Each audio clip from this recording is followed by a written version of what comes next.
ভাতে জল দিয়ে রেখেছি। ভাতটা হচ্ছে ঠান্ডা ভাত, আমি জল দিয়ে রেখেছি। এই জল দেওয়া ভাতটাকে আমি ভাজা করব। তো কি লাগবে আমার ভাজা করতে আমি সেটা দেখাচ্ছি। এখানে আমি নিয়ে নিয়েছি ধনিয়া পাতা। তো ধনিয়া পাতাটা নিয়েছি আমি শিকড় সহকারে নিয়েছি। আমি ধনিয়া পাতাগুলা একটু রেখে দিয়েছি আর আমি শিকড় সহকারে নিয়েছি। তো ধনিয়া পাতার শিকড়ে বেশি সেন্ট। আর ধনিয়া পাতার শিকড়গুলা আমি একটা মানে রান্নার চ্যালেঞ্জ দেখতাম ছোটোবেলায়।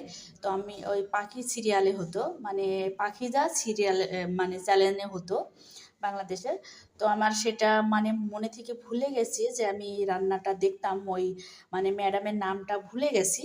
তো ওনাকে আমি দেখতাম যে ধনিয়া পাতার এই শিকড়গুলো নিতে। তো আমার হঠাৎ করে মনে পড়ে গেল, তো আমিও আজকে ধনিয়া পাতার শিকড়গুলো নেব। আর ওই যে ভিজা ভাতটাকে আমি ভাজা করব, সেই জন্য ধনিয়া পাতাটা নিয়েছি। আর এই যে কাঁচা লঙ্কা মানে গোল গোল করে কেটে নিয়েছি, আর পেঁয়াজ কুচিয়ে নিয়েছি, দুটো ডিম নিয়েছি। তা আমি এবার ভাতগুলাকে ছেঁকে নেব। জলের মধ্যে ছেঁকে নেওয়া বলতে কি, জলের মধ্যে থেকে তুলে আমি একটু একটা মানে খিলে ঝুড়ির মধ্যে রেখে দেব। তো আমি বেশি টাইম রাখবো না, মানে 2-5 মিনিট মতো রাখবো, জলটা ঝরে যাওয়া পর্যন্ত।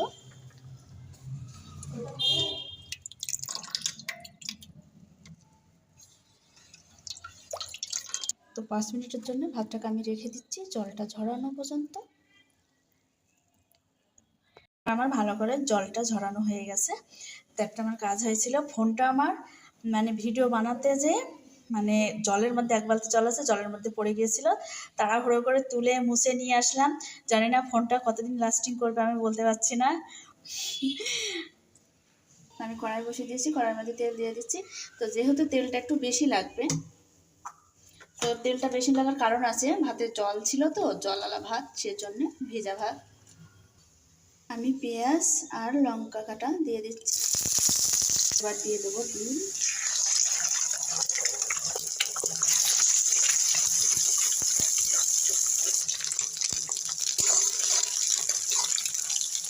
দিয়ে দেবো ভাত।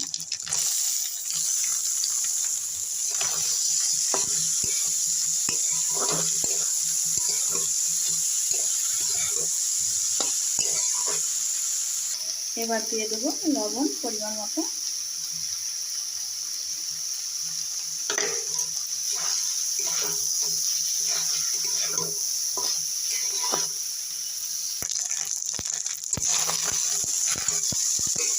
দেখো আর একটু কড়ার নিচে লেগে যায়নি। তো সেই জন্য বলছি এই ভাতটাকে অনেকটা টাইম নিয়ে ধৈর্যের সঙ্গে ভাতটাকে এভাবে ভাজতে হবে। আমি এর সময় দিয়ে দেবো সেই ধনে পাতা কুচানো।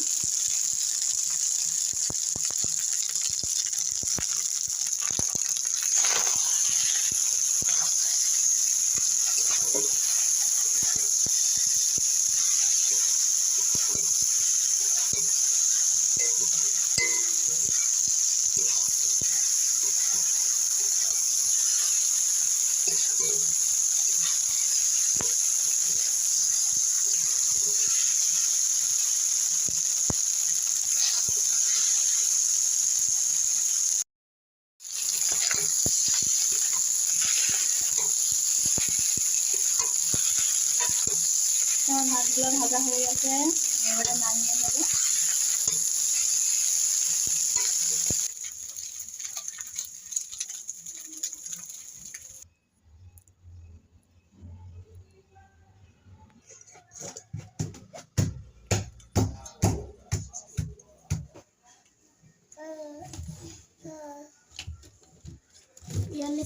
এই যে হয়ে গেল, একদম সিম্পলভাবে খাবারটা করে ফেললাম।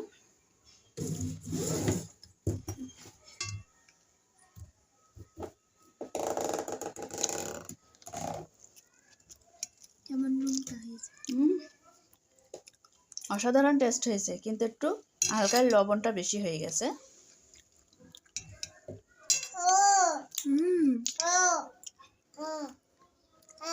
খুব গরম।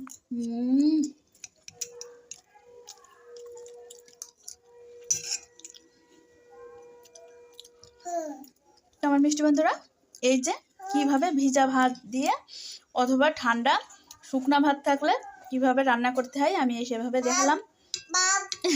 আমার নাতনি আবার দেখো আমাকে কেমন বকা দিচ্ছে। তা আমি এইভাবে এই যে ভাতগুলোকে তৈরি করে নিয়েছি খাওয়ার জন্য। তো আপনারা সবাই ভালো থাকুন, সুস্থ থাকুন।